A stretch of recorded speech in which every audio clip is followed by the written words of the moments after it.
Hi there, good morning. My name is Manuel Corpas, and I'm sorry that I cannot be there today with you. I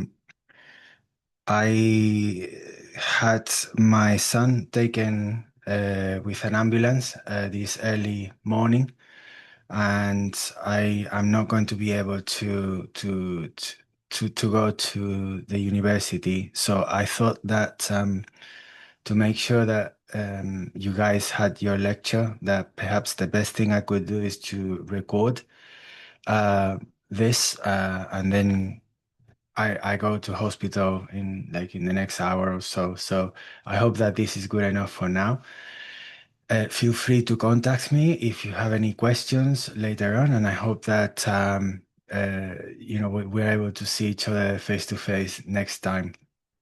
So let's go on to the lecture. So this lecture, I've entitled it Big Data in Health, and I'm going to be talking about some of the latest, I think, uh, pioneering ideas in the field of precision medicine and AI and genomics. I'm going to be talking really about the future of genomics medicine as well, and some ideas regarding agentic genomics, which is something I've sort of started to develop very recently. So really, I want to reach two worlds: big data in healthcare and the agentic AI revolution that is transforming the way we do genomics. So quick background, I've been over 30 years now doing bioinformatics, starting at the University of Manchester, where I did my PhD. Then I went on to the Sanger Institute in Cambridge, and currently I lead the MSc in AI and Digital Health at Westminster. My current research focuses around health equity and bias in genomics AI. I also founded ClawBio, which is an open source library of agentic biology skills. I'll go later on into what I mean by agentic, with over 400 GitHub stars. Considering that this project has only been in existence for about a month, I think this is very, pretty good going. Cool. So let's first set the scene with precision medicine.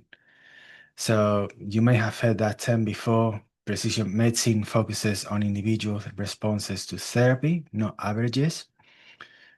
The four P's: participatory, preventative, personalized, and predictive, enabled by genome sequencing, biobanks, artificial intelligence, and big data.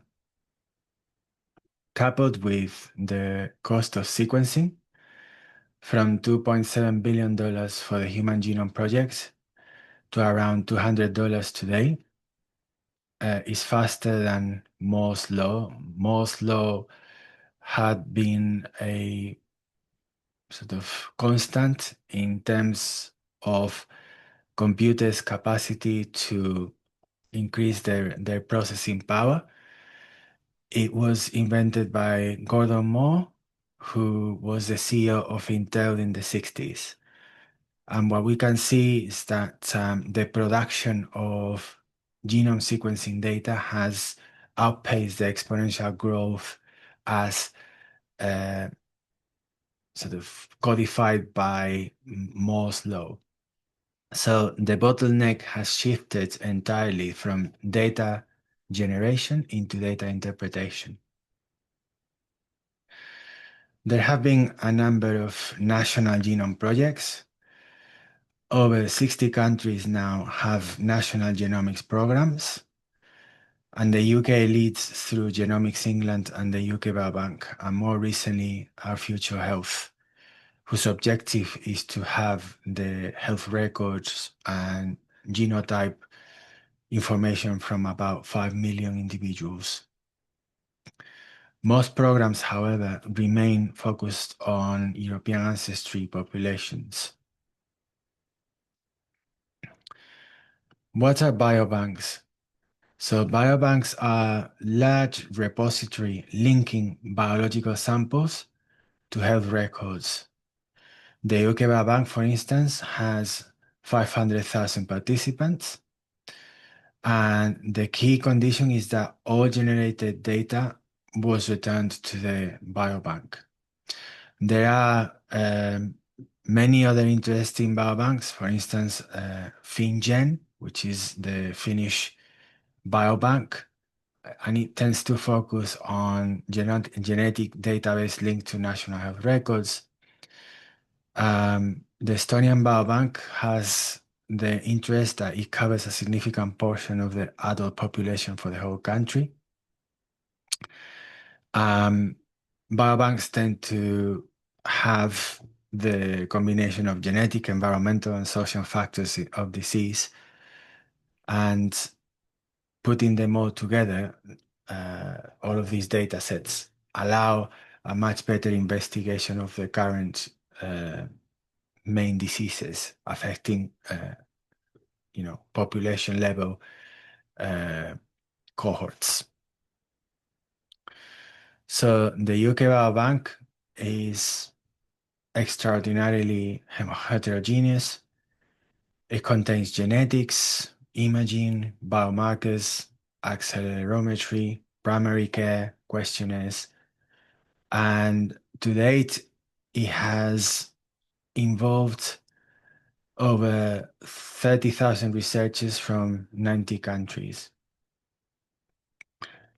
The thing with the UK Biobank, however, is that genomic data is scattered.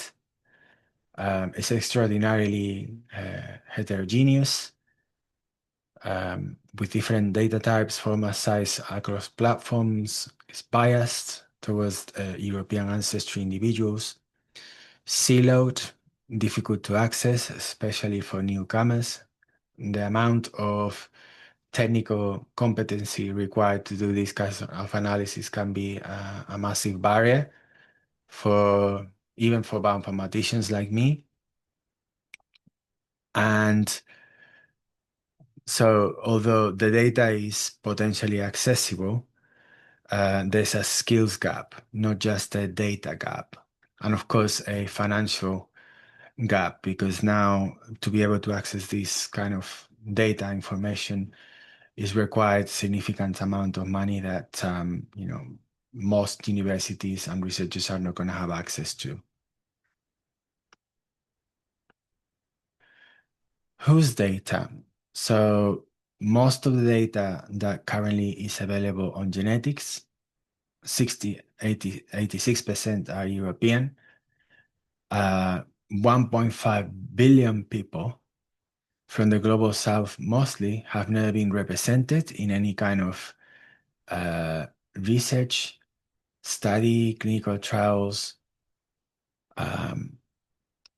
94% of the UK Biobank data is white individuals. And this is really an issue because the UK Biobank has affected our understanding and has improved our understanding of pretty much every disease you can think of. And yet, there's a massive amount of population cohorts that remain invisible.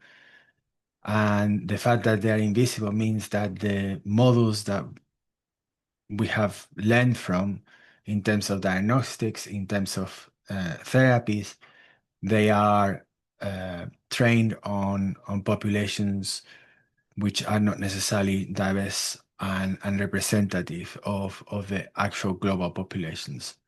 And as a consequence, those populations that are underrepresented tend to have less accurate and more opportunities for adverse drug reactions, adverse treatments, because of them not being included in the training for the creation of our current understanding of biological models.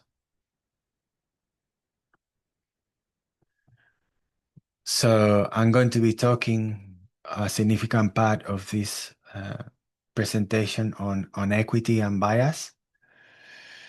So if we look at the global biobank equity map, where the biobanks are currently concentrated and how equitable representative of their countries' diverse populations are, you can see here that the geographic concentration of genomic infrastructure is dark. Africa, Latin America, and South Asia are dramatically underrepresented, and everything downstream inherits this bias.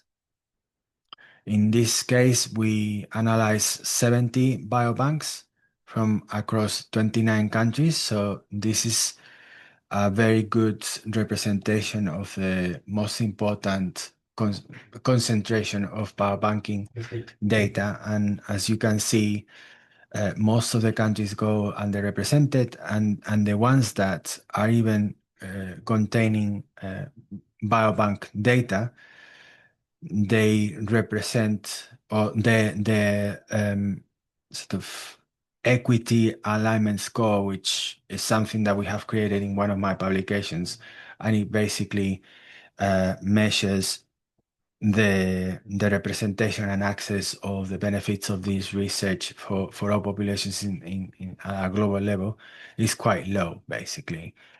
So we have data in few countries, and most of the data that we contain that exists is actually skewed and biased towards specific populations groups. So we have more data than ever, but it is biased, siloed, and hard to use. So enter agentic AI.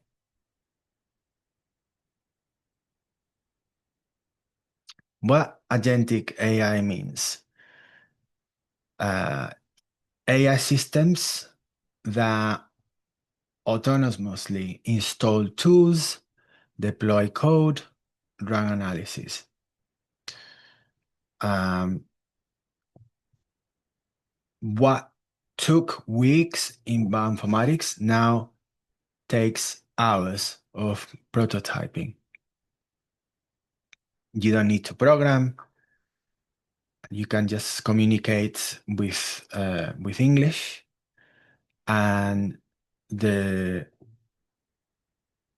AI systems can deploy full web applications and any type of applications just from a conversation. But this means is that for those who are able to use this kind of tools, the technical barrier to entry has dramatically been lowered. In genomics specifically,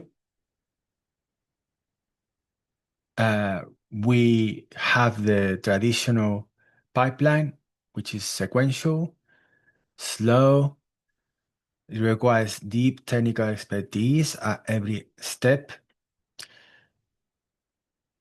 and it would take long time, weeks to months.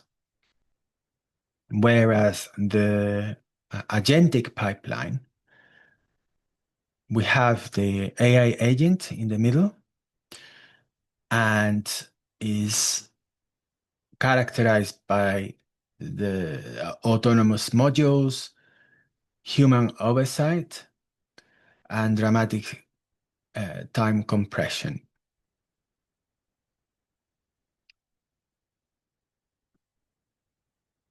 What accelerates versus what it doesn't? So AI accelerates pipeline constructions and deployment, literature review and synthesis, figure generation, data wrangling, code translation, uh, applications that can be deployed in hours. However, it does not automate discovery or hypothesis generation. It can suggest, but you're not guaranteed that those hypotheses are going to reflect experience. It doesn't automate clinical judgment, uh, ethical reasoning. It's not automated really, or I wouldn't recommend it to be automated.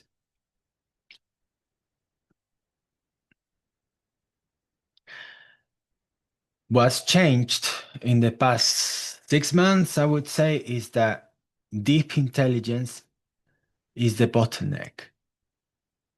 Yeah, it's not about processing power. And what do I mean by deep intelligence? All of the models that you can currently use for generation of automation, they have been trained to perform at a general level. However, in very specific use cases, say, for instance, variant analysis of genomes, that kind of very highly specialized type of analysis, they're not going to perform as well. And so what I would say, mm, expertise, very specific expertise, what I call deep intelligence, which is years of sustained experience, cannot be replicated within a context window. Okay.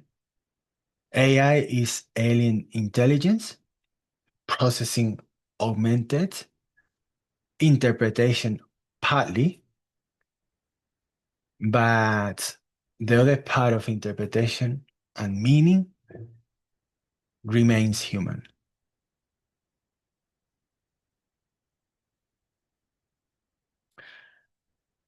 Here's an example of the research I'm currently developing. HEIM, Health Equity Informative Metrics. Because most of the data that we have for precision medicine is partial, then it means that all of the modeling and all of the inference that we're going to have for AI models is going to be partial as well. So we developed the HEIM framework, whose objective is to quantify the gap between the actual differences that we measure in accuracy and performance for different models among different types of uh, ancestries. The objective being that anyone should have the same amount of accuracy independently on your ancestry or your economic, socioeconomic background and so on. So we look at different categories such as ancestry, sex, uh, socioeconomic status, and then the populations that get poorer models or fewer or less accurate models, um, we highlight them. The underlying assumption and the underlying, theory really, more than assumption, is that all of those differences that we observe in terms of our ability to care for people, healthcare, unless they are explained by biology, male versus female, males are gonna live less than women. We know that that's kind of a physiological, biological difference. But what we would argue is that most of the differences that we observe in terms of healthcare enjoyment, most of the differences that we see are actually artificial or artifacts because of the data that we have, because of lack of money, because of things that have to do with social and human uh, constrained differences that shouldn't exist. So that's what we are trying to quantify, and we want to make sure that by having precise metrics, then even if we don't have the money to change policies, but at least if you cannot measure, you cannot improve. So we want to provide metrics that govern the process, that implement the fixes, and that measure the different dimensions in terms of equity, health equity access. And these dimensions, we have divided them into three. Um, the discovery dimension, which is the research output. We see, for instance, that many diseases have many diseases with comparable burden for the global population have disparate amount of research output. And so we would think that uh, same amount of burden at a global level should have a similar amount of research output, counted as number of publications related to a particular disease. And what we observe, for instance, is that type 2 diabetes, which is a disease from the global north and has a huge amount of disease burden, gets a lot more research output or knowledge dimension than, let's say, diarrhea, which most people in the global north don't die of, but then there is 1.5 billion in the global south that still die because of that. And so they would be comparable. I can't remember exactly, but they're both highly disease burden. And yet you have a lot more research output for type 2 diabetes compared to diarrhea. And so what we are trying to argue is that these two diseases should have a huge amount of research output. And so what we see is that the fact that research output is lower means that you get compounding effects with less, for instance, amount of clinical trials. And because you have fewer clinical trials, then you have less development mm, of therapies, right? What we call translation. So there is a bias amplification cascade, which we have identified, whereby if we have neglected tropical diseases, for instance, which we have found that the language contained in the research publications for neglected tropical diseases such as tuberculosis, uh, leishmaniasis, or even malaria, when we quantify the semantics, the similarity, you know that now we can use large language models, the equivalent of ChatGPT, and using those kind of models, we can quantify in a sort of imaginary space the distance in terms of similarity from the vocabulary that is used in the publications for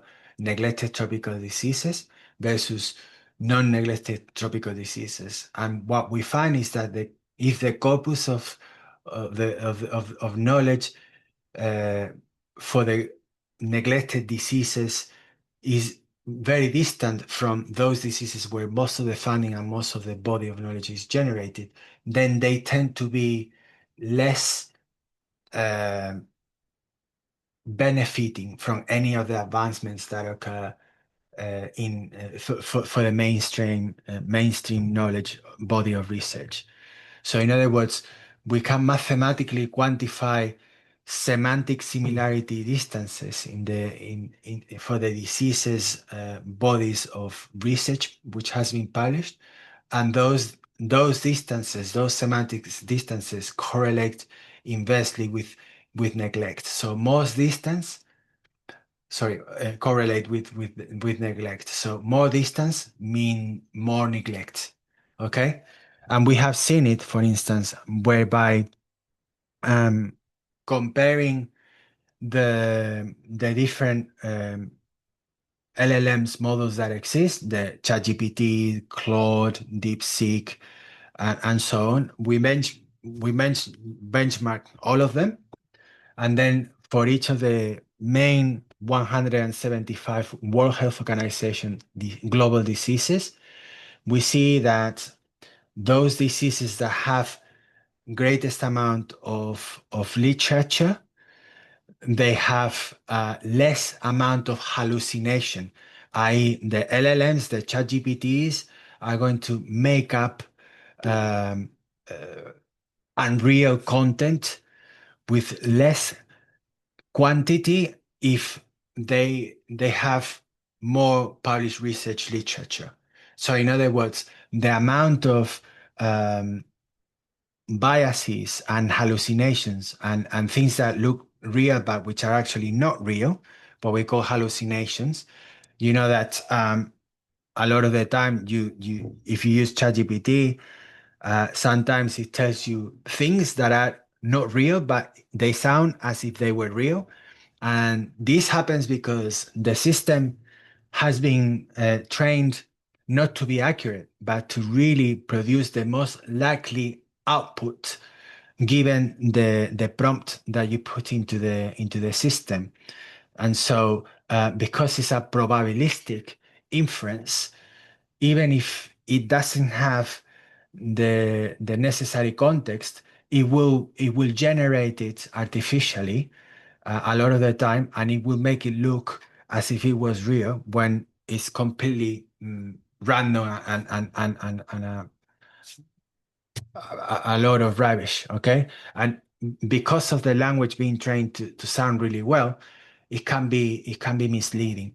So what I'm trying to say is that that amount of what we call hallucination is predictable, and it correlates with the amount of uh, distance between the main body of knowledge and the body of knowledge that the disease has. And because we can we find those correlations, then we find that those um, predictions are actually auditable. So in other words, we can predict quite accurately, depending on which disease we're talking about, the amount of likely hallucination that we're going to have. And what we find is that diseases that affect the global south, so the least represented, the invisible populations, are those diseases that are going to have a greatest amount of hallucination. And as you can imagine, this has tremendous implications in our current deployment of healthcare, because as artificial intelligence models become more accessible to the global south because of the lack of resources, many clinicians or many people who don't have access to healthcare are going to use those chat GPTs or whatever models. And without knowing, they're going to have a lot more exposure or sort of uh, significantly higher amount of hallucination and a significant amount of disadvantage, basically. So we can't. I don't have the money to be able to fund the production of expensive data and clinical trials and experiments that would require for these invisible populations to have more representative for their conditions models.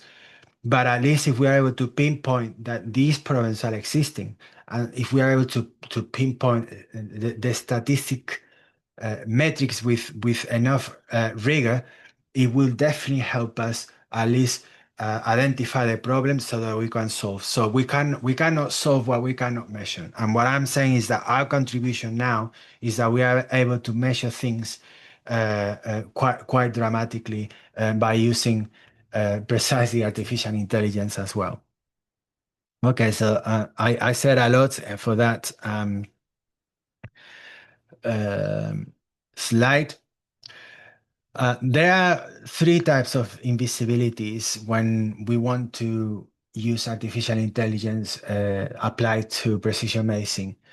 One of them is data invisibility. So what the LLMs, what the GPTs cannot see, for instance, they cannot see that the vast majority of publications from biobanks, they come from high-income countries.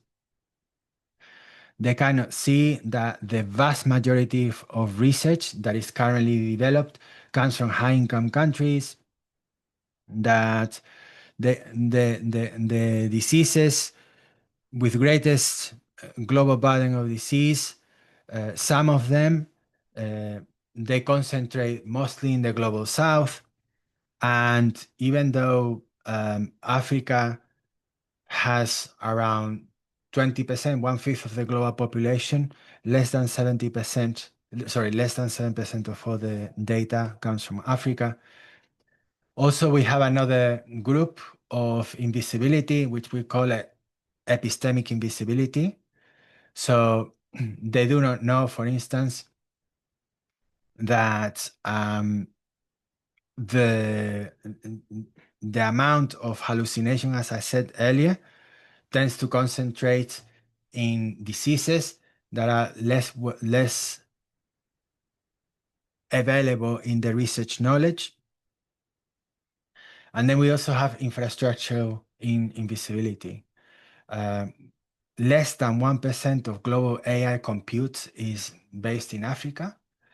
Um, there are around 2,000 African languages with minimal support. And there's hardly any health regulation across the African Union member states.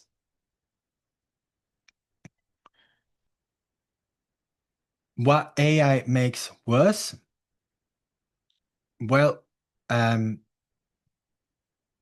30 so BRCA, which is the gene that has the greatest impact on breast cancer, for instance, is 30 times better characterization in peoples of European ancestry. Models that represent genetic risks called polygenic risk scores or PRS have an 80% loss of accuracy for non-European populations. And then 44% of neglected topical diseases tend to be more isolated in terms of the semantic similarity with the main bodies of corpus of knowledge, which, as I said, that means that they benefit less from the technological advancements driving the most studied diseases.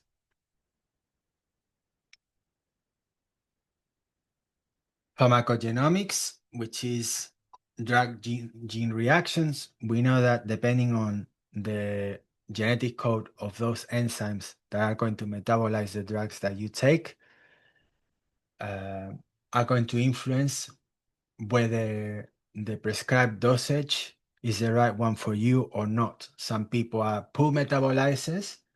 That means that they take longer for making the active principle available in the bloodstream. So that means you would require a greater amount of dosage to get the same amount of effect. Or there are ultra rapid metabolizers, which is the opposite. You may have individuals that generate the active principle from the precursor in a much faster way. And so you would need to reduce the dosage in order to have the required effect. Or otherwise, you may have an overdose.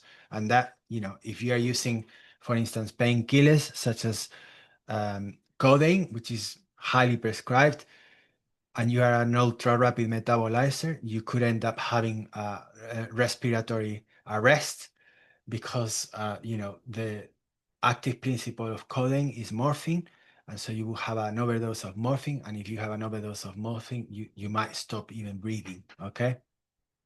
So there's one gene called CYP2D6, which has alone, it metabolizes around 1/4 of all prescribed medication uh, worldwide. Uh, One of the drugs that it prescribes is that it metabolizes this gene CYP2D6 is codeine, but also antidepressants, tamoxifen, which is one of the main drugs against breast cancer. And we have guidelines, but those guidelines have been mostly developed uh, with populations of white Northern European origin. And so if you are the further you are genetically from this population, the more likely you are to have adverse drug reactions as a consequence.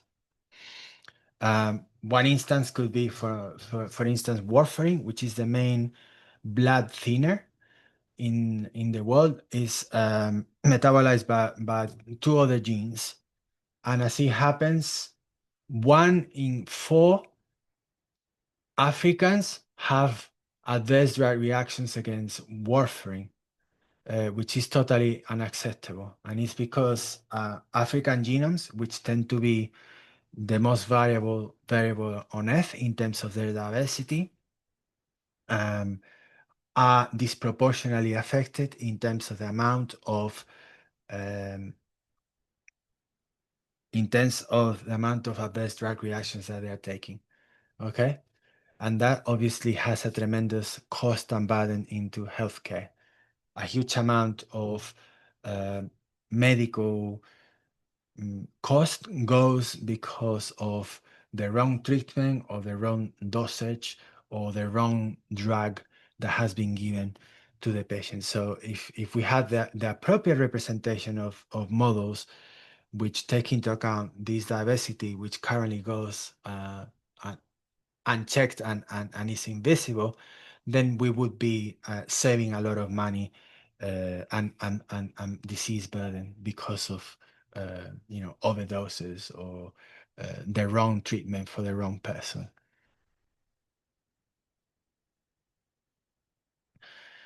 Another type of research that I think is interesting and which I'm currently performing is metabolomics, sorry, no metagenomics, which is the study of the bacteria and microbiota in samples. So I got hold of uh, 18 coprolites from Caral. So Caral is in Peru and is the most ancient human ruins in the whole of the Americas. They date back from around 5,000 years, and I was able to access coprolites, which are basically human excrements that uh, have been converted into stone. And so we can take samples from coprolites and then sequence them, and whatever DNA that we get, we can try to recompose and see the type of genes that were in the microbiome. We know, for instance, that microbiome is absolutely essential for the healthy life of any organism, including humans. We also know that we have more, as a number, we have more bacteria on our bodies than even cells from our own body. We are completely coated with microbiome, and microbiome has a tremendous importance in our gut for the production of vitamin K, for instance, which is essential for our healthy living.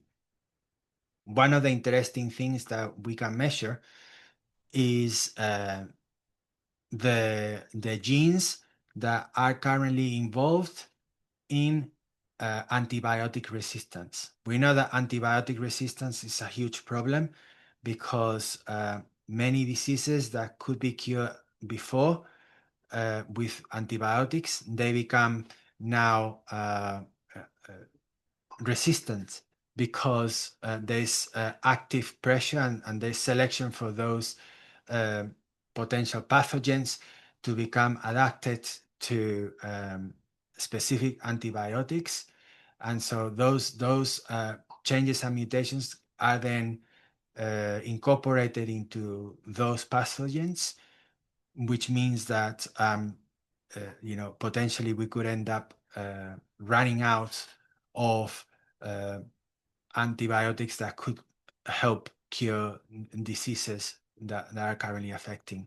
And so what we were trying to do is to compare the coprolite samples microbiota against residual waters that we took from a very close area in the Andes in Peru.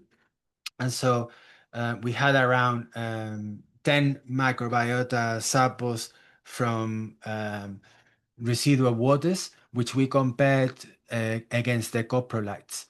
And looking at the antibiotic resistance genes, we were able to measure the differences in what we call the resistome, which is the genes involved in bacterial antibiotic resistance. And we were able to find that there's a huge amount of uh, antibiotic resistance that has been accumulated between the pre-antibiotic presence. Antibiotics have only been prescribed for about 100 or 150 years. So we're able to see a huge amount of accumulation in antibiotic resistant genes in residual waters from today. And we are able to pinpoint and identify very clearly what has been the resistance that has been added. And we did this with around 30 populations of Peruvian descent.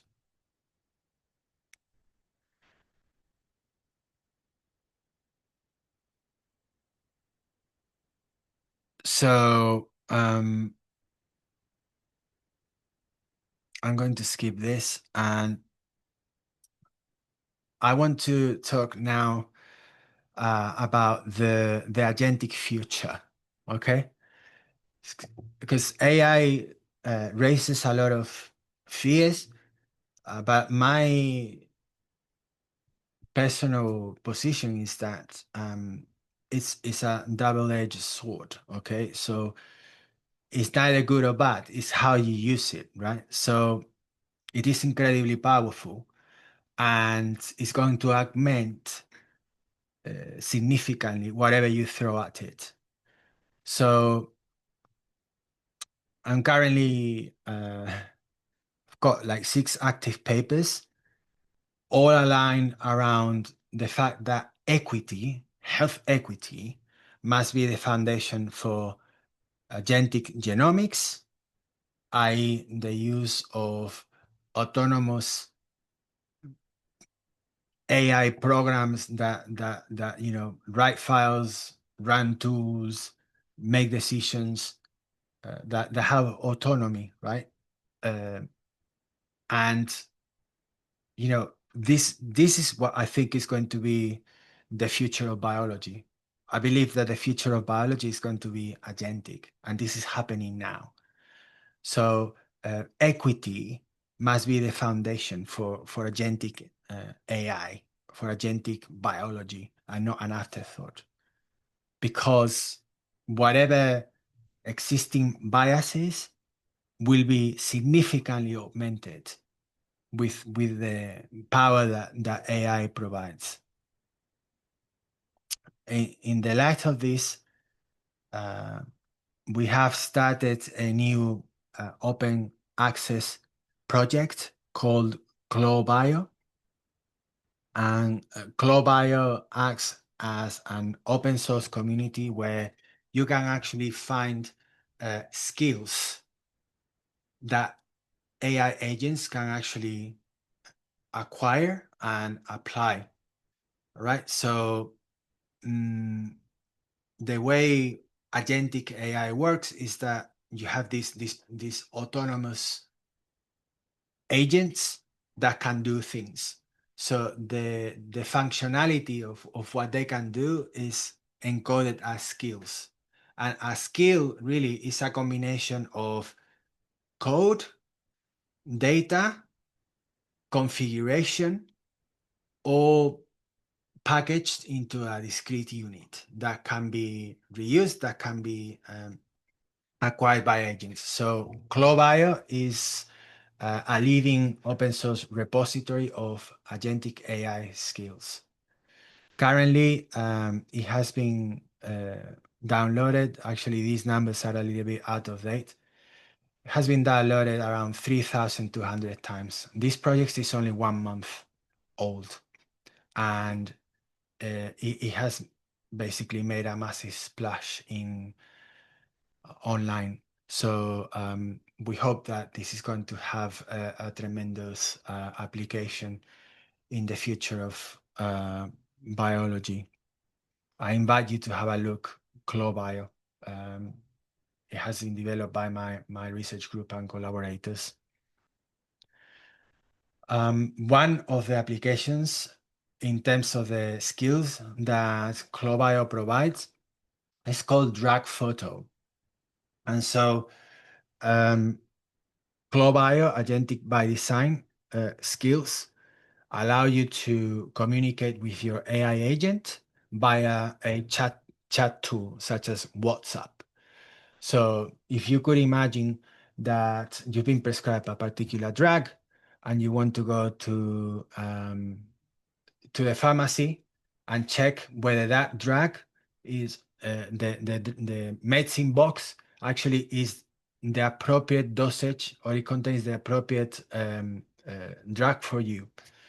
Uh, it actually happened to me when I was demonstrating in a hackathon at Imperial College 2 weeks ago.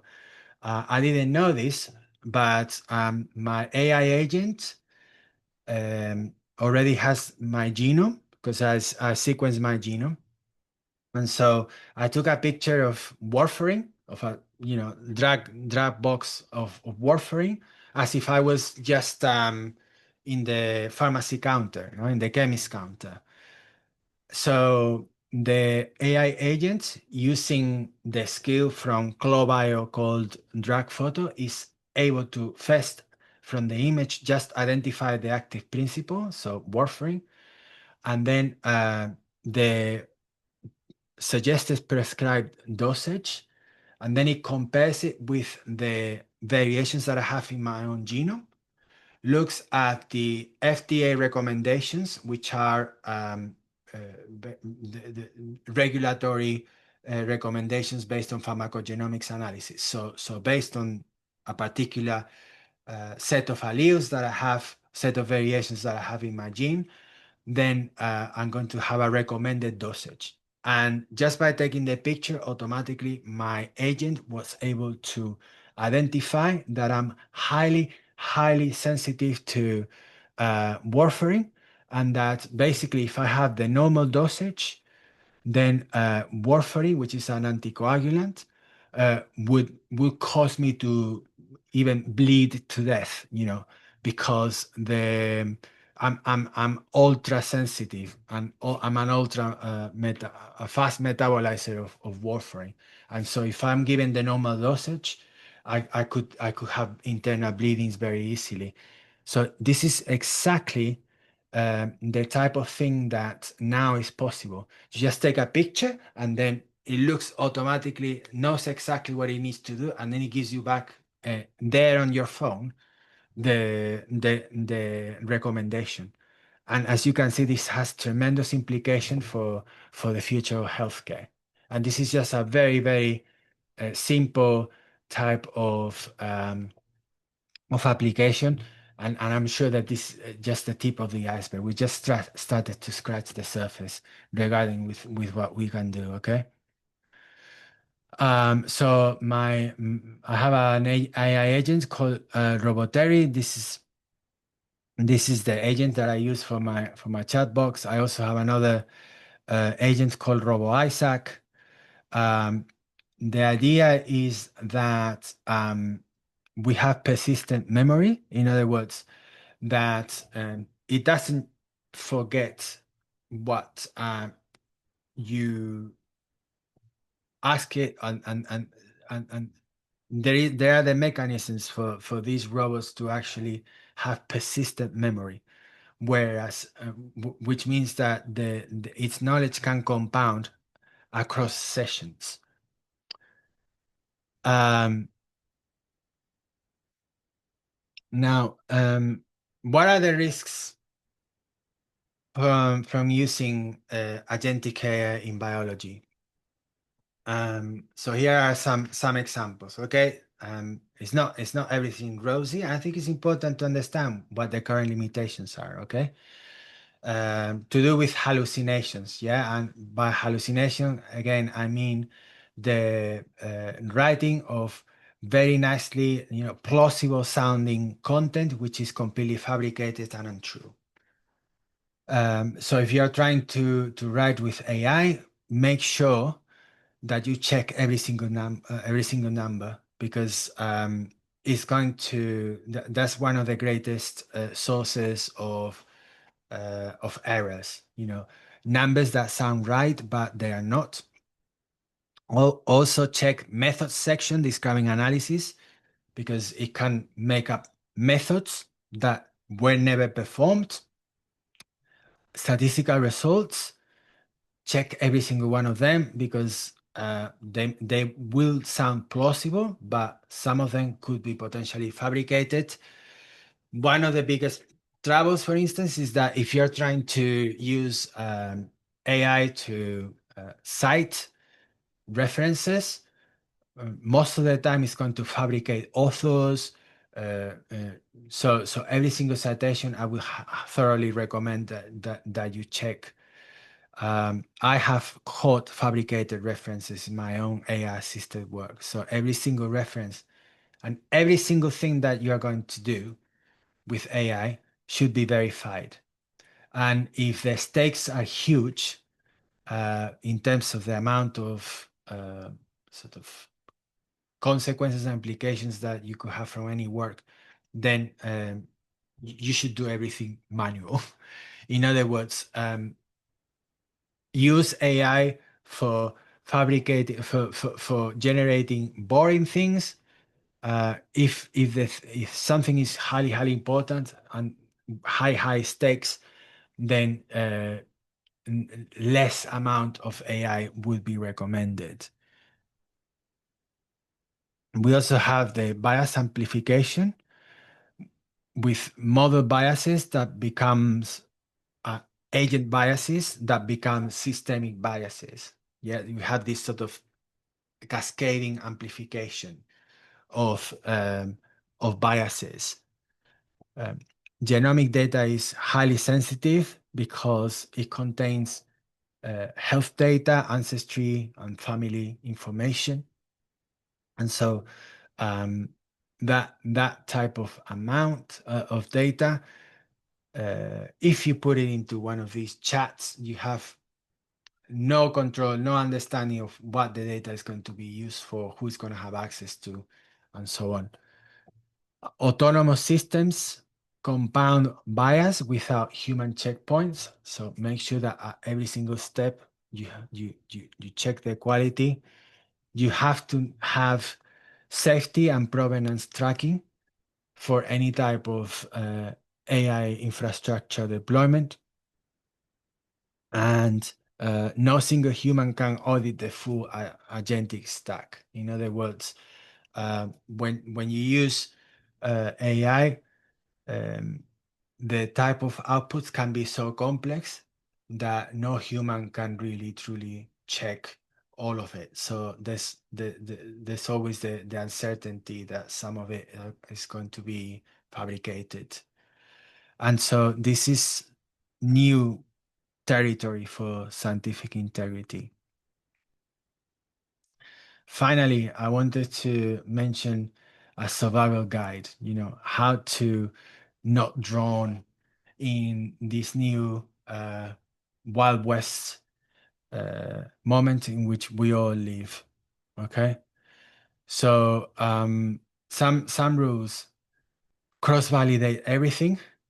Yeah, you can actually use different AI agents, for instance, Perplexity and ChatGPT. So you have an output that comes from ChatGPT, and then you ask Perplexity to verify it. And so the limitations and strengths from different models can complement each other, and you might have a much better likelihood of having real essence, true content by having cross checks between different sort of AI models. Always benchmark things. I think benchmarking is now going to become ever so important. So benchmark against gold standards, against databases that we know have been generated by non-AI means. And know specifically what the strengths are for different models. We know, for instance, that ChatGPT tends to be quite good generalist, quite fluent, tends to be quite empathetic. Then Claude tends to be more more accurate for designs and for data wrangling and analysis. Perplexity is better, for instance, uh, on citations than the others. So you really need to have different models and understand what they're good for and have a combination. No one LLM model is going to perform best for everything. And always know that if you are dealing with clinical results, automation has to be handled incredibly carefully. Never never send anything without checking it first. Value your typos. Now that everything and all of the texts become so perfect, imperfection and typos are a sign of authenticity signal, which suddenly I'm starting to value my typos as a consequence of that. And normalize uncertainty. Okay. Um, Remember that you're still biological and there's no substitute for human relationships. Okay, so just to highlight some key takeaways, big data is at the heart of genomics, and I think that the future of AI, which is agentic, is going to make that everything that is biological is going to be agentic. Okay, so I think agentic biology is going to be the new normal sooner than you would expect. Okay. Also know that the deep intelligence, and what I mean by deep intelligence is mean your core expertise area of understanding is going to be really important as a differentiation added value aspect that you can contribute on top of the general baseline that LLMs provide. Okay, and I think that's going to be a good way to survive uh, and become relevant when intelligence is overarching. If you're able to have a domain expertise, uh, that will set you apart in a way where you can really scrutinize baseline LLM models, and that will give you value that will hopefully allow you to survive the revolution that we are living in. Equity must be built from the start. Current models are structurally biased by design. And so every single model that we have will have been trained with uh, populations, and some other populations will remain invisible. And the further you are in terms of similarity between what the current existing model of knowledge representation has, is, the further the mm, precision that you're going to have for those models, and the greater the amount of hallucination that you're going to get. Make sure that you verify everything with AI: figures, numbers, references, authors lists. And this idea that domain specific agents, so the skills that are containing the specialized specific configurations and data settings and code settings, as represented as skills that can be inherited by AI agents, they will beat generalist AI models. Okay, so this is the idea of agentic AI skills that will have a much better value than the general knowledge that you will get just by prompting a specific context. Okay, so the Agentic Lab is here today. So make sure that you don't become a user. Okay, make sure that you actually build. Yeah, because there's no excuse. Any LLM, you can ask any question. It has infinite patience, and it will always answer you. And so, if you are not building things, and if you are not testing things, then uh, you are being left behind. And I think that what the difference, uh, especially for career prospects, will be given by your AI fluency. The more comfortable you are using these tools, the greater the likelihood that you're gonna find a job. It's not the people that